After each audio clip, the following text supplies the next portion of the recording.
भारतीय खाद्य निगम खाद्य श्रृंखला की आपूर्ति में एक नोडल एजेंसी है जो देश भर में फैले खाद्य भंडारण डिपो के साथ कमी करने वाले क्षेत्रों में स्टॉक के जरिए उपभोक्ताओं को खाद्यान्न की आपूर्ति करता है।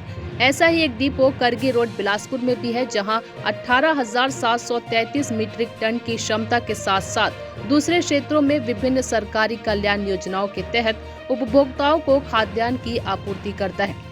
भारतीय खाद्यान्न निगम में पहले की अपेक्षा अब काफी कुछ परिवर्तन आ चुका है। खाद्यान्न भंडारण डिपो में अब पहले जैसा नुकसान नजर नहीं आता। आधुनिक तकनीक, कुशल प्रबंधन और पारदर्शिता के कारण यह सब संभव हो पाया है। एफसीआई की कार्यप्रणाली आधुनिक तकनीक की ओर लगातार अग्रसर है। एफसीआई के महाप्रबंधक राजेश कुमार ने पत्रकारों को जानकारी दी कि 4 जनवरी 1965 को एफसीआई की शुरुआत की गई थी। इसके बाद लगातार इसमें बदलाव, सुधार और पारदर्शिता के तमाम प्रयास किए जा रहे हैं, जिनका असर अब जाकर दिखाई दे रहा है। आज की जो प्रेस वार्ता पत्रकारों से रखी गई है, उसका मुख्य उद्देश्य यही था कि जो एफसीआई में मॉडर्नाइजेशन हो रही है और जो भारत सरकार की नीतियां हैं उसको पब्लिक के बीच में लाया जाए और उन नीतियों की लाभ हमारी आम पब्लिक, हमारे कंज्यूमर, हमारे किसान भाई ले पूरी तरह से। उसमें मैं पहले स्टेप्स में कहना चाहूँगा कि जो हमारा प्रोक्योरमेंट है उसको बिल्कुल मॉडर्नाइज कर दिया गया है, टेक्नोलॉजी का पूरा प्रयोग किया गया है। अब हम ऑनलाइन रजिस्ट्रेशन करके किसान भाई अपना अनाज बेच सकते हैं, उसको उसकी कीमत पूरी मिले और उसको पता भी चल जाए कि उसका पैसा उसके बैंक में कब ट्रांसफ़र हुआ। इससे ट्रांसपेरेंसी बढ़ी है और उसको उसकी फसल का पूरा दाम मिला है। दूसरा कदम मैं भंडारण के बारे में कहना चाहूँगा कि भंडारण में हमने भारतीय खाद्य निगम ने बहुत सारे सुधार किए हैं।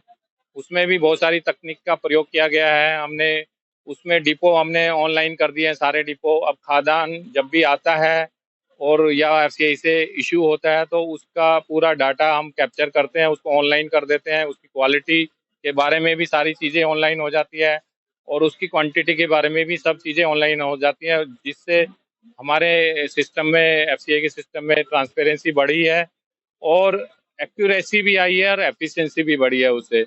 और भंडारण की जो हमारे अनाज में भंडारण के दौरान उसकी हेल्थ पे भी बहुत अच्छा असर पड़ा है कि उसकी हेल्थ मेंटेन हो पाई है, क्योंकि हम तुरंत कार्रवाई करते हैं जब भी कोई हमारे संज्ञान में कमी पाई जाती है ऑनलाइन चेकिंग में।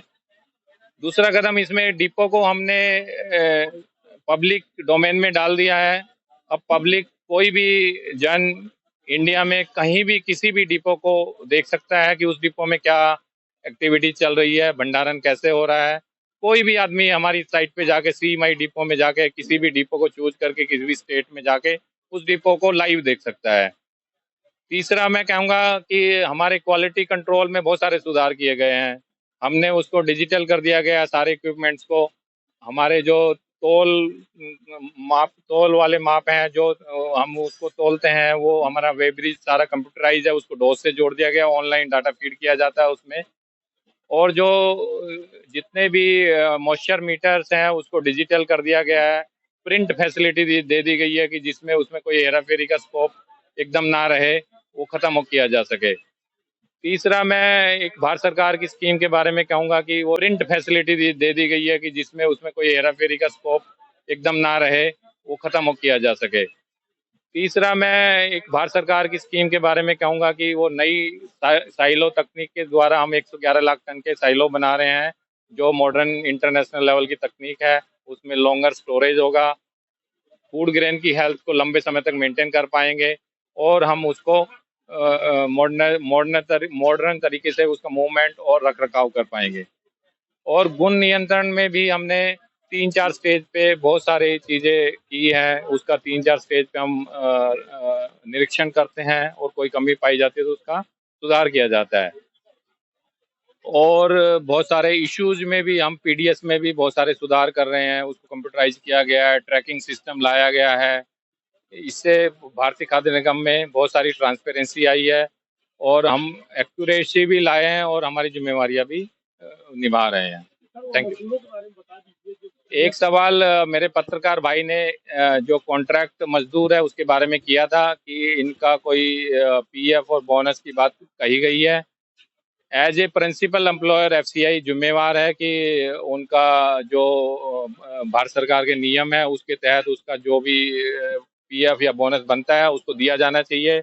मैंने ये निर्देश दिए हैं अपने डिविजनल मैनेजर को कि अगर इस तरह की कोई भी शिकायत है तो उसको तुरंत संज्ञान में मेरे लाया जाए। अगर मेरे स्तर का कोई कार्य है तो मैं उस पर एक्शन लूंगा। अगर डिविजनल मैनेजर का स्तर का कोई अगर एक्शन लेने का बनता है तो वो डिविजनल मैनेजर लेगा और उनकी शिकायत भी तुरंत दूर की जाएगी।